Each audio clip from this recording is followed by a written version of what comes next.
Hello বন্ধুরা, আমরা চলে এসেছি নতুন আরেকটা ভিডিও নিয়ে। আমি সিদ্ধার্থ। আশা করছি আপনারা খুব ভালো আছেন আর আপনারা দেখছেন Indian couple reaction pro.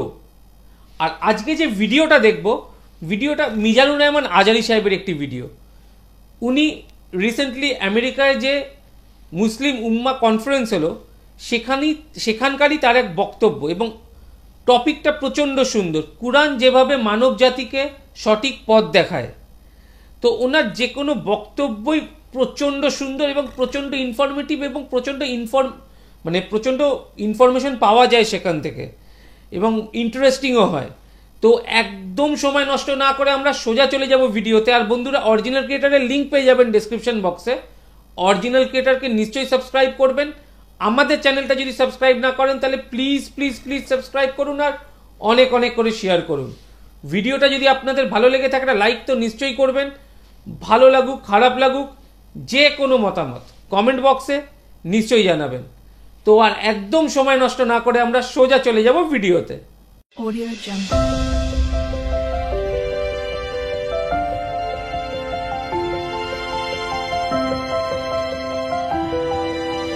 Audio Jungle.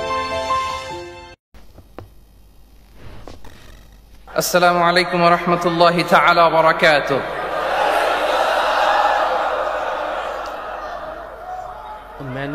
نحمده ونصلي على رسوله الكريم. أما بعد فأعوذ بالله من الشيطان الرجيم. بسم الله الرحمن الرحيم. ونزلنا عليك الكتاب تبيانا لكل شيء وهدى ورحمة وبشرى للمسلمين. صدق الله العظيم. رب اشرح لي صدري ويسر لي أمري واحلل عقدة من لساني يفقه قولي. Muslim Ummah of north আমেরিকার আয়োজনে যুক্তরাষ্ট্রের ফিলাডেলফিয়াতে পেনসিলভেনিয়া কনভেনশন সেন্টারে আজকের মুনা কনভেনশন 2023 সেকেন্ড ডেতে আপনারা যারা উপস্থিত হয়েছেন আপনাদের সবাইকে জানাচ্ছি আন্তরিক শুভেচ্ছা এবং মোবারকবাদ। আহলান ওয়া সাহলান ওয়া মারহাবান বিকুম ফি হাযা আল-লিকা আত-তাইয়িব আল-মুবারাক। আমরা শুরুতেই আল্লাহ রাব্বুল ইজ্জা ওয়াল জালালের দরবারে শুকরিয়া জ্ঞাপন করছি যে আল্লাহ তাআলা আমাদেরকে এরকম চমৎকার একটি ইভেন্টে একত্রিত হওয়ার সুযোগ করে দিয়েছেন। আমরা সবাই একসাথে পড়ছি কালিমাতুশ শুকর, আলহামদুলিল্লাহ। আল্লাহ রাব্বুল ইজ্জা ওয়াল জালালের দরবারে শুকরিয়া জ্ঞাপনের পাশাপাশি আমি আজকের এই প্রোগ্রামের অর্গানাইজিং কমিটিকে অন্তরের অন্তঃস্থল থেকে শুকরিয়া জানাতে চাই। And I would like to specially thank the police department, the security department, the volunteers, media, press, and the organizing committee for organizing such an amazing event. Barakallahu fikum jami'an. সম্মানিত সুধী, keynote সেশনে আসলে খুব লম্বা চূড়া কথা বলার সুযোগ নেই, এবং আমি শুনেছি আমার পরপরই ইমাম ওমর সুলাইমান, অনেক বড় স্কলার, উনি আপনাদেরকে আরো চমৎকার করে মাগরিবের আগে কথা শোনাবেন। আমি আপনাদের খেদমতে একটা ছোট্ট টপিক নিয়ে কিছু আলোকপাত করবার চেষ্টা করবো ইনশাআল্লাহ বিইذنিল্লাহ। যে টপিকটা নিয়ে আমি কথা বলবো সেটা হচ্ছে the way Quran guides humanity. কোরআন যেভাবে আমাদেরকে পথ দেখায়, কোরআন যেভাবে আমাদেরকে ইনস্ট্রাকশন দেয়, কিভাবে কোরআন আমাদেরকে গাইড করে, এই টপিকটা নিয়ে কথা বলবো। তো আমি শুরুতেই কালামুল্লাহ মাজিদের একটি আয়াত তেলাওয়াত করেছি যেখানে আল্লাহ তাআলা কোরআনের 4টি ফিচার একসাথে উল্লেখ করেছেন। আল্লাহ তাআলা কোরআনকে এই আয়াতে বলেছেন যে ওয়ানাজ্জালনা আলাইকাল কিতাবা তিবয়ানান লিকুল্লি শাই। নবী হে, আমি আপনার কাছে কোরআনকে পাঠিয়েছি তিবিয়ান। তিবিয়ান মানে হচ্ছে clarification, explanation for all things, সবকিছুর ব্যাখ্যা। কোরআন হচ্ছে সবকিছুর সুস্পষ্ট ব্যাখ্যা, এবং এটা হচ্ছে হুদা। 2 নম্বর ফিচার হচ্ছে কোরআন হচ্ছে হুদা, গাইডেন্স, যেটা আপনাদের এই কনভেনশনের থিমের সাথে প্রাসঙ্গিক, কারণ এবারের কনভেনশনের থিম হচ্ছে আল কোরআন গাইডেন্স ফর হিউম্যানিটি। তো কোরআন 1 নম্বরে হচ্ছে ক্লারিফিকেশন বা এক্সপ্লেনেশন, তারপর কোরআন হচ্ছে গাইডেন্স, এরপর আল্লাহ বলেছেন রাহমা, মার্সি, এবং আয়াতের সবশেষে আল্লাহ বলেছেন যেটা হচ্ছে বুশরা লিল মুসলিমিন, glad tidings for the believers. তো এই 4টা ফিচারের মধ্যে আমি কোরআন যে হুদা, কোরআন যে গাইডেন্স, এটা নিয়ে কিছু আলোকপাত করবো ইনশাআল্লাহ বিইذনিল্লাহ। আমরা রমাদানের আয়াত সবাই জানি, সূরাতুল বাকারাতে রমাদান নিয়ে যে আয়াতটি এসেছে ওই আয়াতে আল্লাহ তাআলা কোরআনকে গাইডেন্স বলেছেন, শাহরু রমাদান আল্লাযী উনজিলা ফীহিল কুরআন। তারপর কি? হুদাল লিন্নাস, গাইডেন্স ফর হিউম্যানিটি। এবং এই গাইডেন্সটা এটা সবার জন্য। অন্য আয়াতে আল্লাহ তাআলা বলছেন, ইন হুয়া ইল্লা যিকরা লিল আলামিন। এই কোরআনটা হচ্ছে রিমাইন্ডার ফর হোল ওয়ার্ল্ড, গোটা বিশ্বের জন্য কোরআনটা হচ্ছে গাইডেন্স বা reminder, including jinnkind and mankind. যদি প্রথম আয়াতে আল্লাহ বলেছিলেন বুশরা লিল মুসলিমিন, কিন্তু এই আয়াতে আমরা দেখলাম যে এটা হচ্ছে যিকরা লিল আলামিন, গোটা বিশ্বের জন্য এটা রিমাইন্ডার, ম্যানকাইন্ডের জন্য রিমাইন্ডার, জিনকাইন্ডের জন্য রিমাইন্ডার। এবং জিনেরা, জিনকাইন্ড, জিন জাতি এটা স্বীকার করেছে যে কোরআন মানুষকে পথ দেখায়, বিশ্ববাসীকে পথ দেখায়। তারা যখন তায়েফে বিষ্ণু ঈসা ইসলামের কণ্ঠে সর্বপ্রথম তারা কোরআনিক রিসাইটেশন তারা শুনলো, তারা যেটা বলেছিল আল্লাহ তাআলা সরাসরি কোট করেছেন কোরআনে, সেটা তারা বলেছিল, ইন্না সামি'না কুরআনান আজাবা ইয়াহদি ইলা রুশদি ফাআমান্না বিহি, indeed we have heard an amazing Quran and it guides to the right path। আমরা একটা অসাধারণ কোরআন শুনেছি এবং এটা ইয়াহদি ইলা রুশদ, গাইড করে, পথ দেখায় সঠিক রাস্তায়। তো আমরা বুঝতে পারলাম কোরআন হচ্ছে গাইডেন্স, আমাদেরকে পথ দেখায়। কোরআন গাইডেন্স হওয়ার সবচেয়ে বড় কারণ হচ্ছে কোরআন হচ্ছে এই পৃথিবীর সবচাইতে the most interactive and relevant book to human being. সবচাইতে জীবন ঘনিষ্ঠ এবং প্রাসঙ্গিক কিতাব হচ্ছে আল কোরআন। কিতাবটার নাম কি? সবাই বলুন একসাথে, কি নাম? সবচাইতে প্রাসঙ্গিক, জীবন ঘনিষ্ঠ, the most interactive book ever in the world. এর কারণ হচ্ছে এর আগে যত আসমানি কিতাব এসেছিল সবগুলো কিন্তু একবারে নাজিল হয়েছে এট এ টাইমে। তাওরাত মুসা আলাইহিস সালামের উপর একবারে নাজিল হয়ে গিয়েছে একসাথে। ইনজিল ঈসা আলাইহিস সালামের উপর একবারে নাজিল হয়েছে। জাবুর দাউদ আলাইহিস সালামের উপর একবারে নাজিল হয়েছে। কোরআনও কি একবারে নাজিল হয়েছে? হ্যাঁ, একবারে নাজিল হয়েছে না, 23 বছরের 23 ইয়ার্সের লং পিরিয়ড অফ টাইমে একটু একটু করে নাজমান নাজমান হাসবা হাওয়াইজিল বাশার, মানব জাতির প্রয়োজনের তাগিদে, তাই না, প্রেক্ষাপটের আলোকে নাজিল হয়েছে। প্রথম নাজিল হয়েছে মক্কায়, তারপরে মদিনায়, বিভিন্ন জায়গাতে। আপনারা জানেন যে কোরআনের প্রথম আয়াত নাজিল হয়েছে মসজিদুল হারাম থেকে 10 কিলোমিটার উত্তর পূর্ব দিকে জাবালে নূর আছে, একটা পাহাড়, 634 মিটার উঁচুতে একটা কেইভ আছে, গারে হেরা। ওই হেরা গুহায় শুরু হলো কোরআনের এই নাজিল হওয়ার প্রক্রিয়া। এরপর রাসূল সাল্লাল্লাহু আলাইহি ওয়াসাল্লাম মক্কা থেকে মদিনায় গেলেন, সেখানেও নাজিল হতে লাগলো। এই কোরআন কখনো নাজিল হয়েছে ঘরের ভেতরে, কোরআন কখনো নাজিল হয়েছে বাজারে, কোরআন কখনো নাজিল হয়েছে সফরে, এই কোরআন কখনো নাজিল হয়েছে যুদ্ধের ময়দানে, এই কোরআন কখনো নাজিল হয়েছে আল্লাহর আরশে। তার মানে রাসূল যেখানে কোরআনও সেখানে। কতটা ইন্টারেক্টিভ কিতাব! রাসূল সাল্লাল্লাহু আলাইহি ওয়াসাল্লাম তার জীবনে, তার পরিবারে, তার সমাজে, রাষ্ট্র পরিচালনায় যেখানেই তিনি সংকটের মুখোমুখি হয়েছেন, ঠিক তখনই সমাধান নিয়ে হাজির হয়েছে কোরআন। এজন্য এটা হচ্ছে the most interactive and relevant book to human being, সবচাইতে প্রাসঙ্গিক, জীবন ঘনিষ্ঠ একটা কিতাব। এবং এই কোরআনকে আল্লাহ তাআলা লাইট বলেছেন, আলো। ওয়া আনজালনা ইলাইকুম নূরাম মুবিনা, নবী হে, আপনার কাছে আমি লাইট পাঠিয়েছি। কোরআন এটা আলো, কারণ পথ দেখাতে হলে তো লাইট লাগবে। যেটা আপনাকে পথ দেখাবে তার মধ্যে যদি আলো না থাকে, সে পথ দেখাতে পারবে নাকি? পারবে না। তো কোরআনকে আল্লাহ তাআলা লাইট বলেছেন। এবং কোরআন শুধু নিজেই লাইট নয়, শুধু নিজেই আলো নয়, সে আলোর দিকে নিয়ে যায়। আল্লাহু আকবার। আলিফ লাম রা, কিতাবুন আনজালনাহু ইলাইকা লিতুখরিজান নাসা মিনাল যুলুমাতি ইলান নূর।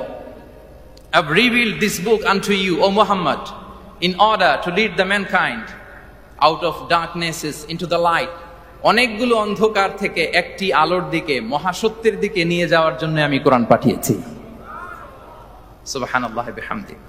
এবং একটু খেয়াল করে যদি আমরা দেখি যে একটি পুরো জাতি, একটি পুরো গোষ্ঠীর জীবনধারা পাল্টে দিয়েছিল কোরআন, যাদের লেখাপড়া জানা ছিল না, অক্ষর জ্ঞানহীন একটা জাতি, একটা ভূখণ্ডের জীবনধারা পাল্টে দিয়েছে এই কোরআন। কোরআন যেমনি আলো, তার পাশাপাশি কোরআন হচ্ছে ক্রাইটেরিয়ান। কোরআন সত্য এবং মিথ্যার মধ্যে পার্থক্য তৈরি করে দেয়। আপনি কোরআনের লেন্স দিয়ে যদি এই বিশ্বকে পরখ করতে চান, কোরআনের লেন্স দিয়ে যদি এই পৃথিবীকে আপনি পরখ করেন, তাহলে দেখবেন যে কোনটা সত্য কোনটা মিথ্যা আপনার কাছে এটা সুস্পষ্ট হয়ে যাচ্ছে, ঠিক কিনা? আল্লাহ তাআলা বলছেন, তাবারাকাল্লাযী নাযালাল ফুরকানা আলা আবদিহি লিয়াকুনা লিল আলামিনা নাযীরা। ফুরকান বলেছেন আল্লাহ তাআলা কোরআনকে এখানে। The criterion, it differentiates between right and wrong. কোরআন পড়লে আপনি বুঝতে পারবেন কোনটা সত্য কোনটা মিথ্যা। এবং সবচাইতে মজার ব্যাপার হচ্ছে কোরআন হচ্ছে একটা টাইমলেস মিরাকেল। টাইমলেস মিরাকেল, চিরন্তন মুজিজা।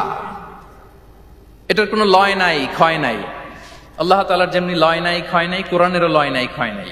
কারণ কোরআন কিন্তু আল্লাহর ক্রিয়েশন নয়, আল্লাহর সৃষ্টি নয়, এটা কিন্তু আল্লাহর সিফা। আপনারা জানেন তো এটা, কোরআন কিন্তু আল্লাহর সিফা। আল্লাহরও ক্ষয় নাই, কোরআনেরও ক্ষয় নাই।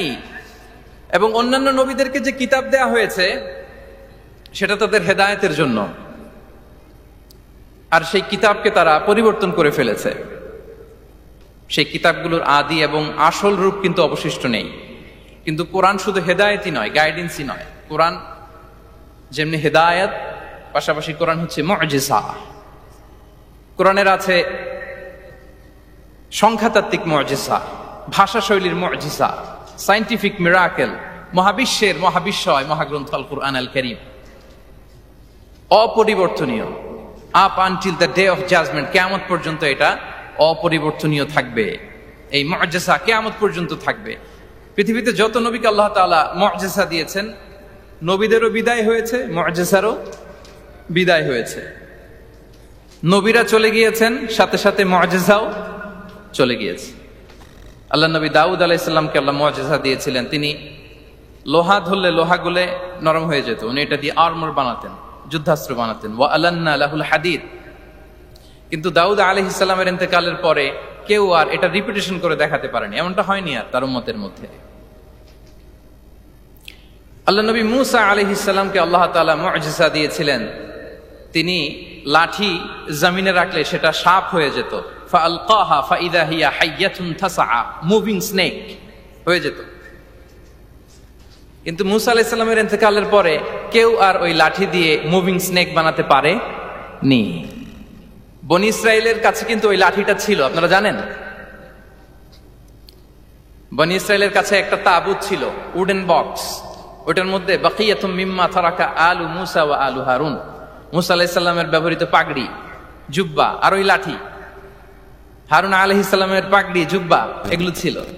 তার মানে মূসা আলাইহিস সালামের ইন্তেকালের পরে যে লাঠি দিয়ে মূসা আলাইহিস সালাম সাপ বানাতেন, ওই লাঠি ছিল, কিন্তু সেই লাঠি দিয়ে আর কেউ কোনোদিন সাপ বানিয়ে দেখাতে পারে নি।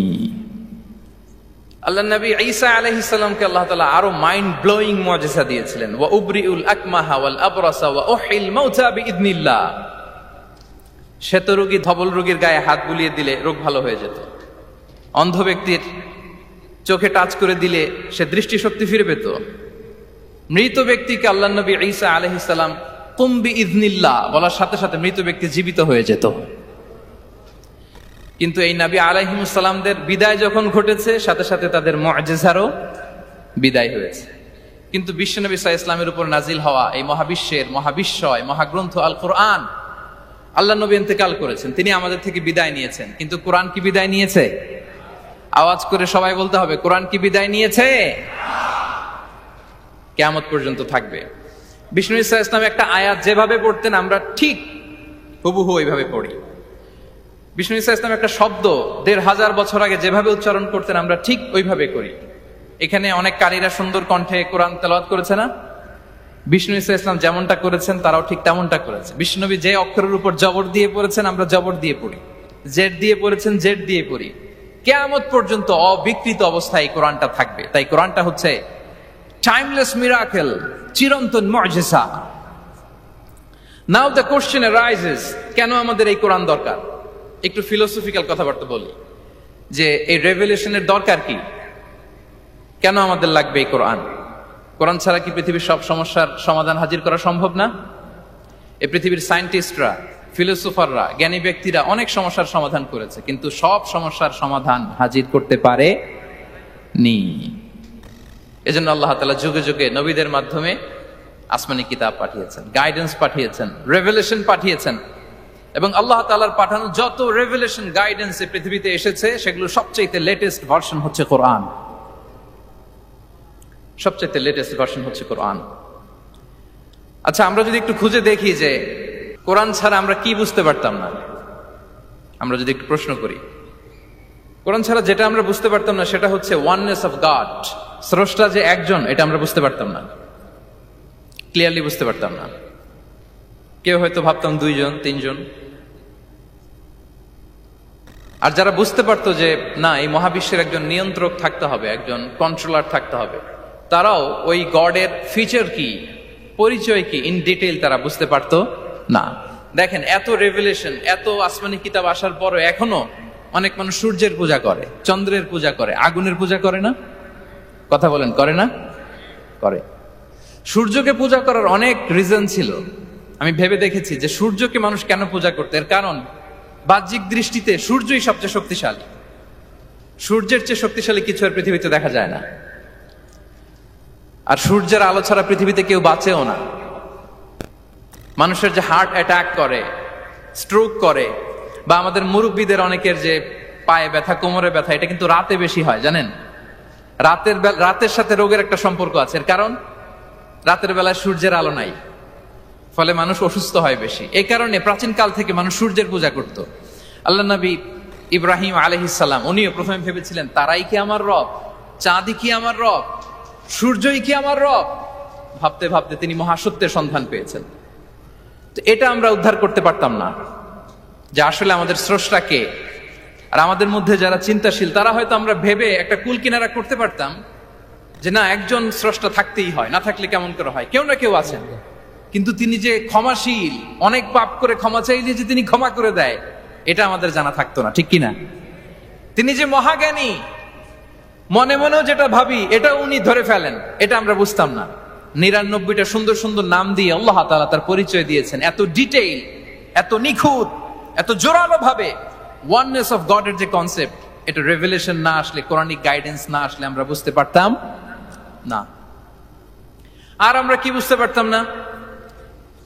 আমাদের এই পৃথিবীতে আসার কারণ কি, আমাদের পারপাস অফ লাইফ কি, এটা আমরা উদ্ধার করতে পারতাম না। ভবগুরুর মতো ঘুরে বেড়াতাম, খেতাম, কাজ করতাম, পৃথিবী আবাদ করতাম, ডেভেলপমেন্ট হতো, উন্নতি হতো, কিন্তু আসলে পারপাস অফ লাইফ কি, এটা আমরা উদ্ধার করতে পারতাম না। কোরআন এটা আমাদেরকে ক্লিয়ার করেছে, ওমা খালাকাতুল জিন্না ওয়াল ইনসা ইল্লা লিয়াবুদুন।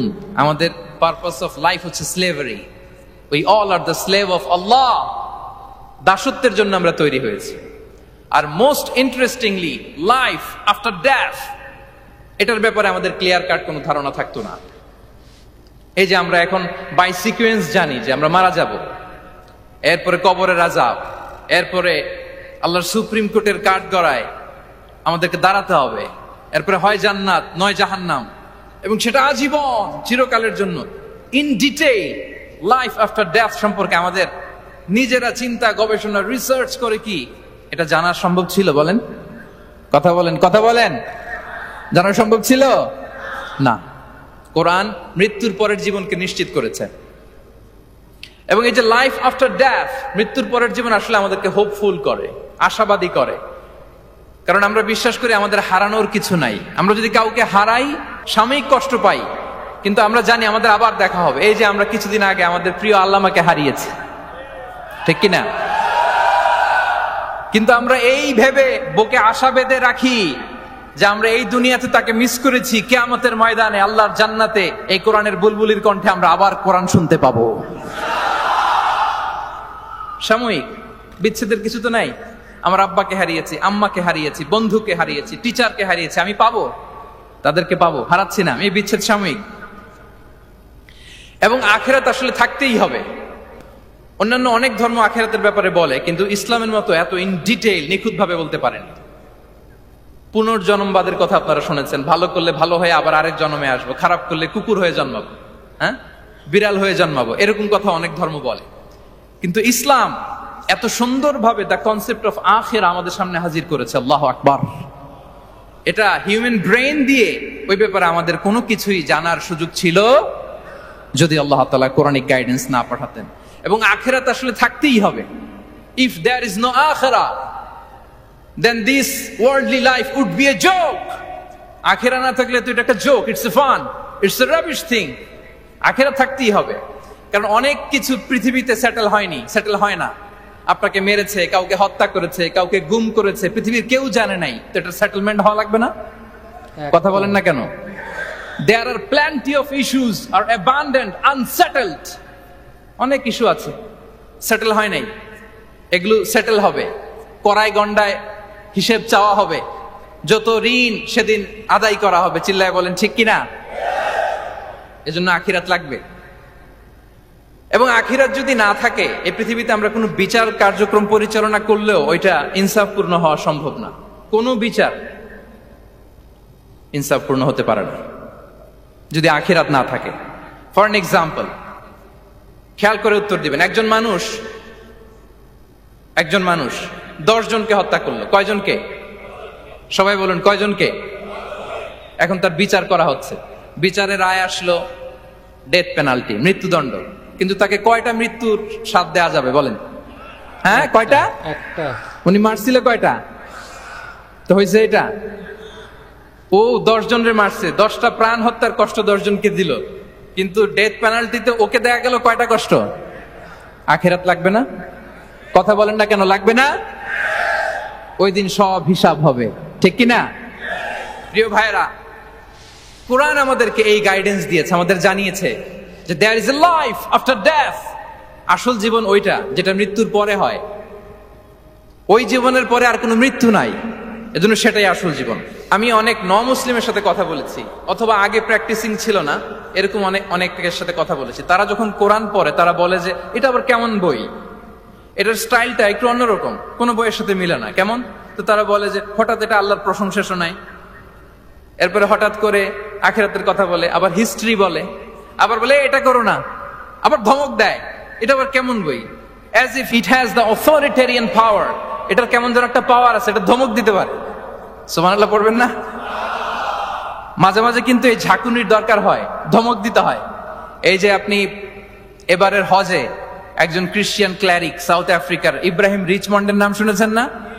উনি স্বপ্নে দেখেছে 2টা সাদা জামা পরো, আবার সাদা জামা পরো, এরপরে ধমক দেয় সাদা জামা পরো। এই ঝাঁকুনিতে সম্বিত ফিরে পেয়েছে। তো কোরআন মানুষকে এরকম ঝাঁকুনি দেয়, নাড়া দেয়। কোরআনের এই ক্ষমতা আছে, কোরআন ঘুমন্ত বিবেককে জাগিয়ে তোলে। আমরা ওমরে ফারুকের ঘটনা জানি। তিনি যখন কোরআন শুনে অবাক হলেন, বিশ্বনবী সাল্লাল্লাহু আলাইহি ওয়াসাল্লামকে ফলো করতেন যে উনি কি করে দেখি, কিভাবে কোরআন তেলাওয়াত করে এবং কি বলে। রাসূল সাল্লাল্লাহু আলাইহি ওয়াসাল্লাম তেলাওয়াত করছেন, ওমরে ফারুক পেছন থেকে শুনতেছেন। বিশ্বনবী তেলাওয়াত করছেন, আল হাক্কাতু মাল হাক্কা ওয়া মা আদরাকা মাল হাক্কা। তেলাওয়াত করছেন আর অসাধারণ কণ্ঠে তেলাওয়াত চলছে, ওমরে ফারুক শুনতেছে। শুনতে শুনতে 41 নম্বর আয়াত পর্যন্ত যখন আসছে, বিশ্বনবী তেলাওয়াত করে ওমরে ফারুক পেছন থেকে শুনে। তো ওমরে ফারুক ভাবতেছেন ঘটনা কি, মোহাম্মদ তো কারো কাছে পড়েও নাই, শিখেও নাই, এত চমৎকার কাব্য প্রতিভা তার মধ্যে আসলো কিভাবে? মিলাই মিলাই বলতেছে। তখন বিশ্বনবী তেলাওয়াত করছিলেন, ওমা হুয়া বিকাউলি শাইরিন খলিলাম মা তুমিনুন। এই আয়াতের অর্থ হচ্ছে এটা কোনো কবির কথা নয়, খুব অল্প সংখ্যক লোকই তোমরা ঈমান আনো। অবাক হলেন, ঘটনা কি? আমি যে এটা ভাবতেছি মোহাম্মদ বুঝলো কেমনে? বিশ্বনবী তো তেলাওয়াত করতেছেন প্রাণবন্ত কণ্ঠে। তো মোহাম্মদ কি গণক হয়ে গেল নাকি? মানুষের ভেতরে কি চলে সে গণনা করে বলে দেয়, তা না হলে বুঝলো কি করে? সুবহানাল্লাহ। কোইন্সিডেন্টলি এর পরের আয়াতটাই ছিল ওয়ালা বিকাউলি কাহিনিন খলিলাম মা তাযাক্কারুন। না, এটা কোনো গণকের গণনা নয়, খুব অল্প সংখ্যক লোকই তোমরা উপদেশ গ্রহণ করো। সে তো অবাক, এটা কবিতাও না, এটা গণনাও না, এটা কি? পরের আয়াত ছিল তানজিলুম মির রাব্বিল আলামিন। এটা জগৎ সমূহের রব আল্লাহ তাআলার পক্ষ থেকে নাজিল হয়েছে। সুবহানাল্লাহ। আর একটা ঝাঁকুনি খেলেন। এজন্য এই ঘটনাটাকে আমি এভাবে বলি যে সূরা হাক্কা দিয়ে আল্লাহ তাআলা ওমরে ফারুকের হৃদয়ে একটা ধাক্কা মেরেছেন। ওই ধাক্কায় উনি কালিমা পড়ে মুসলমান হয়ে গিয়েছেন। তাহলে কোরআনের এই পাওয়ার আছে। কোরআন নানা উপমা দিয়ে, মাসাল দিয়ে আমাদের কাছে গাইডেন্স হাজির করে যেন আমরা বুঝতে পারি। মাঝে মাঝে কনভারসেশন দিয়ে গাইডেন্স হাজির করে। আপনারা সাইয়েদনা ইব্রাহিম আলাইহিস সালামের ঘটনা জানেন। ওনাকে শিকল দিয়ে বেঁধে নমরুদের রয়্যাল প্যালেসে আনা হলো। নমরুদ বলল, ইব্রাহিম কাকে মানো? আল্লাহকে মানি। কোন আল্লাহ? রব্বি আল্লাযী ইউহয়ী ওয়া ইউমীত, এমন রবকে মানি যে জীবন দেয় মরণ দেয়। নমরুদ বলে, আমি তো এটা করি, আমার কাছে তো এটা, আমি জীবন দেই মৃত্যু দেই, তুমি আবার আরেকজনকে কোথায় খুঁজে পেলা যে জীবন দেয় মৃত্যু দেয়? তো জেলখানা থেকে ফাঁসির দণ্ডপ্রাপ্ত দুজন আসামিকে ডেকে আনা হলো। একজনকে বলা হলো শিরোচ্ছেদ করা হলো, আরেকজনকে বলা হলো শিরোচ্ছেদ করতে যাবে, বলে স্টপ, থামো, ওকে ছেড়ে দাও, ওকে আমি জীবন দিলাম। ইব্রাহিম দেখো, একজনকে জীবন দিলাম, একজনকে মৃত্যু দিলাম। ইব্রাহিম আলাইহিস সালাম বললেন, ফাইন্নাল্লাহা ইয়াতি বিশ-শামসি মিনাল মাশরিকি ফাআতি বিহা মিনাল মাগরিব ফাবুহিতাল্লাযী কাফার। নমরুদ, বুঝলাম একজনকে তুমি জীবন দিলা, মৃত্যু দিলা, এটা তুমি করতে পারো, জীবন দাও মৃত্যু দাও, কিন্তু আল্লাহ তাআলা প্রতিদিন উষা লগ্নে পূর্ব দিগন্ত থেকে সূর্য উঠান, গোধূলি লগ্নে তিনি পশ্চিম দিগন্তে সূর্য ডোবান। নমরুদ, তোমার যদি ক্ষমতা থাকে তুমি সূর্যকে পশ্চিম দিক থেকে উঠিয়ে পূর্ব দিকে একটু নামাও। ফাবুহিতাল্লাযী কাফার। নমরুদ সে স্পিচলেস হয়ে গিয়েছে, ডামস্ট্রাক হয়ে গিয়েছে, পারে নাই। সুবহানাল্লাহি বিহামদি। এই যে আমরা বিভিন্ন বইয়ে কনভারসেশন পড়ি, হেওয়ার পড়ি, এগুলো সব কোরআন থেকে কপি করা। সুবহানাল্লাহি বিহামদি। কোরআনে এরকম কনভারসেশনের মাধ্যমে আমাদেরকে শিখিয়েছে, ঐতিহাসিক ঘটনার মাধ্যমে আমাদেরকে শিখিয়েছে। কোরআনিক দুই একটা গাইডেন্স বলে আমি শেষ করছি। কোরআনের একটা পাওয়ারফুল গাইডেন্স হচ্ছে আমাদের জন্য যে কোরআন আমাদেরকে খলিফা বানিয়েছে। কি বানিয়েছে প্রিয় ভাইরা? সবাই বলুন, খলিফা বানিয়েছে। কি বানিয়েছে? খলিফা। আমরা খলিফা বলতে অনেকে ভাইস জেনারেল, প্রতিনিধি এরকম বলি, আসলে খলিফা মানে ইনচার্জ। আল্লাহ বলেছেন, ইন্নী জাইলুন ফিল আরদি খলিফা, I am gonna appoint a successive human authority on earth. আমি জমিনে তোমাদেরকে ইনচার্জ বানাচ্ছি। ইনচার্জ মানে এই পৃথিবীর দেখভাল করার দায়িত্ব আমাদের, পৃথিবীর ভালো মন্দ দেখার দায়িত্ব আমাদের। আপনি চাইলেই লিটারিং করতে পারবেন না, যেখানে সেখানে প্লাস্টিক ফেলতে পারবেন না, চাইলেই বনায়ন ধ্বংস করতে পারবেন না, পাহাড় কাটতে পারবেন না, ওশেন গুলাতে ডাম্পিং করতে পারবেন না। এই যে এখন আপনার উত্তর মেরুতে দক্ষিণ মেরুতে বরফ গলে সি লেভেল বেড়ে যাচ্ছে, জানেন না আপনারা? যুক্তরাষ্ট্রের মানুষ তো অনেক সচেতন, আপনারা তো এগুলো ভালো জানার কথা। এই যে ক্লাইমেট চেঞ্জের কথা আমরা বলি, জলবায়ু পরিবর্তনের ব্যাপারে পৃথিবীর মোরলরা তারা হয়রান পেরেশান, কি করবে? সাগরের পানি বেড়ে যাচ্ছে, পৃথিবীর তাপমাত্রা বেড়ে যাচ্ছে। আজ থেকে 30 বছর পরে মালদ্বীপ উইল বি ডিসঅ্যাপিয়ার্ড কমপ্লিটলি। আজ থেকে 30 বছর পরে মালদ্বীপ আর থাকবে না। এন্টায়ার কান্ট্রি ওরা কোথায় শিফট করবে, ল্যান্ড খুঁজতেছে। আল্লাহু আকবার। তাহলে এটা আমাদের দায়িত্ব। আমরা চাইলেই পৃথিবীর তাপমাত্রাকে উষ্ণ বানাতে পারি না, চাইলেই বন ধ্বংস করে দিতে পারি না, চাইলেই পৃথিবীর পরিবেশ নষ্ট করতে পারি না। It's our responsibility to keep this planet inhabitable.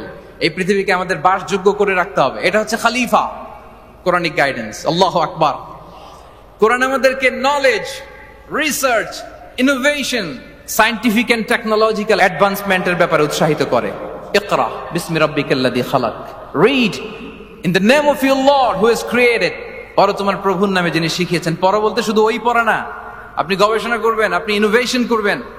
নিউজে দেখেছিলাম যে ভারতে মানুষ বই পড়ে পড়ে একটা নীরব বিপ্লব করে ফেলেছে ভারতে। এটা তো মুসলিম কান্ট্রিগুলো আগে করার কথা। আরব বিশ্বে তারা একটা কথা বলে যে আমরা হচ্ছে নাহনু উম্মাতু ইকরা, আমরা হচ্ছে উম্মাতু ইকরা। আমরা এমন জাতি যে জাতির প্রথম কথাই ছিল কি? ইকরা, পড়ো, রিসার্চ করো, গবেষণা করো। আমাদের ক্লাসিক স্কলাররা তারা এটা করতেন। আমাদের আল বিরুনি ছিল, আল কিন্দি ছিল, জাবির ইবনে হাইয়ান ছিল, খাওয়ারিজমি ছিল। তারা গোটা বিশ্বকে চ্যালেঞ্জ করেছেন, তারা দেখিয়ে গিয়েছেন। এখন এটা এই নলেজ ট্রান্সফার করে ওয়েস্টের কাছে এসেছে, খুব ভালো, আবার আমাদের কাছে যাবে, আমরা শেয়ার করবো এটা। তো এই কোরআন নলেজ সিকিং এর ব্যাপারে, রিসার্চের ব্যাপারে, ইনোভেশনের ব্যাপারে আমাদেরকে উৎসাহিত করেছে। কোরআন মানুষকে মানুষ হিসেবে কনসিডার করতে বলে, মানুষকে মানুষ হিসেবে কনসিডার করতে বলে। কোরআন বলে মানুষে মানুষে ভাই ভাই। আপনারা শুনেছেন যে কাতারে যে ফিফা ওয়ার্ল্ড কাপটা হলো, একটা আয়াত তেলাওয়াত করে তারা ওয়ার্ল্ড কাপটার ইনগ্রেশন প্রোগ্রাম করেছে। আপনারা জানেন আয়াতটা কি ছিল? হ্যাঁ, ইয়া আইয়ুহান নাসু ইন্না খালাকনাকুম মিন যাকারিন ওয়া উনসা। ওয়াজআলনাকুম শুউবান ওয়া ক্বাবাইলা লিতাআরাফু। সুবহানাল্লাহ, কত পাওয়ারফুল মেসেজ। কোরআনিক গাইডেন্স আমাদেরকে কি শিখায় দেখেন। এই আয়াতটা addressed the entire human being regardless the colours, languages, এথনিসিটিস, সবাইকে বলেছে যে তোমাদের রুট এক, আমরা সবাই এক। ফ্রম অ্যাডাম এন্ড ইভ, আদম আলাইহিস সালাম, হাওয়া আলাইহিস সালাম, এখান থেকে আমরা এসেছি। আস্তে আস্তে আস্তে আস্তে এই হিউম্যান জেনারেশন। তো কোরআন আমাদেরকে মানুষের ভাই হিসেবে কনসিডার করতে বলে। সম্মানিত ভাইরা, সর্বশেষ কথা হচ্ছে কোরআন যে গাইডেন্স আমাদের জন্য হাজির করে, এটা হচ্ছে the most upright guidance, the straightforward guidance. ইন্না হাযাল কুরআনা ইয়াহদি লিল্লাতি হিয়া আকওয়াম। এটা যে পথ দেখায়, এটা সিরাতুল মুস্তাকিম, এটা দ্য মোস্ট আপরাইট পাথ, এটা স্ট্রেইট ফরওয়ার্ড পাথ। আমরা যেন সেই সিরাতুল মুস্তাকিমের পথে থাকি, আমরা যেন কোরআনের সাথে নিজেদের সম্পর্ককে আরো মজবুত করি। আল কোরআন দ্য গাইডেন্স ফর হিউম্যানিটি। এই কনভেনশন তখনই সার্থক হবে যখন আমরা শপথ নিতে পারবো যে আমরা কোরআনের সাথে সম্পর্ক, অ্যাটাচমেন্ট, এটা আরো গভীর থেকে গভীরতর করব। কারণ কোরআন আমাদেরকে শুদ্ধাচার শিখায়, এটা হচ্ছে লাইফ ম্যানুয়াল। কোরআন আমাদেরকে সঠিক জীবন দর্শন শিখায়। তাই প্রিয় ভাই এবং বোনেরা, আসুন কোরআনের সাথে আমরা আমাদের সম্পর্ককে আরো গভীর থেকে গভীরতর করি। কারণ কোরআনের সাথে সম্পর্ক গভীর করার মধ্যেই রয়েছে আমাদের আলোক স্নাত মুক্তি। আল্লাহ তাআলা আমাদের সবাইকে কথাগুলো বোঝার ও আমল করার তৌফিক দান করুক। হাযা মা ইনদি ওয়াল ইলমু ইনদাল্লাহ আলাইহি তাওয়াক্কালতু ওয়া ইলাইহি উনীব। আসসালামু আলাইকুম ওয়া রাহমাতুল্লাহি তাআলা ওয়া বারাকাতুহু। অপূর্ব অপূর্ব, মানে এত সুন্দর একটা লেকচারের যে সাক্ষী থাকতে পারলাম, এত সুন্দর একটা লেকচার যে শুনতে পারলাম, এর জন্য সেই মহান ঈশ্বর, মহান আল্লাহর কাছে সত্যিকারে মানে মন থেকে ধন্যবাদ জ্ঞাপন করি। মানে এত সুন্দরভাবে বলা, এত সুন্দরভাবে বোঝানো, এটা বোধহয় মিজানুর রহমান আজারি সাহেব ছাড়া সম্ভব আমার পার্সোনালি মনে হয়। মানে ওনার বক্তব্য এত সুন্দর, এত স্পষ্ট, উনি কোরআনের যে ব্যাখ্যাটা দিলেন এত সুন্দর, মানে আমি এটা কোথাও হারিয়েছিলাম, জাস্ট শুনছিলাম। আপনারা ভিডিওটা যদি পুরোটা দেখে থাকেন, যদি পুরো ভিডিওটা দেখে থাকেন, তাহলে হয়তো আমাকেও লক্ষ্য করে দেখেছেন। মানে একটা আলাদা শান্তি, একটা আলাদা প্রশান্তি মনের ভেতর হচ্ছিল শুনতে শুনতে। মানে অপূর্ব, মানে ওনার কথাগুলো, উনি কোরআনকে যেভাবে ব্যাখ্যা করলেন, কোরআনকে যেভাবে বোঝালেন, কোরআনের যে টিচিংসগুলো, যে আয়াতগুলোর ডেফিনেশন দিলেন, আমরা মানুষেরা, প্রত্যেকটা মানুষ, এবং প্রত্যেকটা মানুষের মধ্যে আমার মনে হয় যে প্রত্যেকটা মুসলিম যদি সেটাই মেনে চলে, তাহলেই হয়তো পৃথিবীটা অনেকটা অন্যরকম হতে পারে। উনি লাস্টে যে কথাটা বললেন যে মানুষ, প্রত্যেকটা মানুষ ভাই ভাই, এই কথাটা যদি মনে রাখতে পারি যে আমরা প্রত্যেকটা মানুষ ভাই ভাই, এই প্রত্যেকটা মানুষের সৃষ্টিকর্তা হচ্ছে সেই মহান আল্লাহ, সেই মহান ঈশ্বর, তাহলে মনে হয় আমাদের মধ্যে আর কোনো এই বিভেদ, এই নিজেদেরকে একজন আরেকজনের মধ্যে যে আমরা কি বলবো, মানে হিংসা, এই জিনিসটা থাকার কথাই না। একটা আল্লাহ সৃষ্টিকে আর একটা আল্লাহ সৃষ্টির ধ্বংস করার without any reason, of course without any reason, কোনো কারণ ছাড়া কোনো দিন উচিত না, সেটা হতে পারে না। মানে আমি জাস্ট এই লেকচারটার যে টাইমিংটা, আমি হয়তো অন্য কোনো একটা জগতে ছিলাম। মানে এত অপূর্ব, মানে বলছি না, ভেতরটা আলাদা প্রশান্তি হচ্ছিল শুনতে শুনতে। মানে ওনার বলার ধরন, ওনার কোরআনটাকে ডিফাইন করার ধরন, এত সুন্দরভাবে বোঝানো। Hats off, hats off, hats off to Azhari সাহেব। অপূর্ব অপূর্ব সুন্দর ভিডিও। মানে এটা রিয়াকশন দেওয়ার মতো যোগ্যতাও আমার আছে কিনা আমি জানি না। মানে আমি অনেকবার বলি যে আজহারি সাহেবের কোনো ভিডিও যখন আমি দেখতে বসি, কোনো লেকচার যখন আমি দেখতে বসি, অ্যাজ আ স্টুডেন্ট দেখতে বসি, প্রচুর কিছু জিনিস ওনার থেকে শেখা যায়, জানা যায়। আর উনি জিনিসটাকে এত সিম্পলিফাই করে, মানে এত সহজ করে বোঝান যে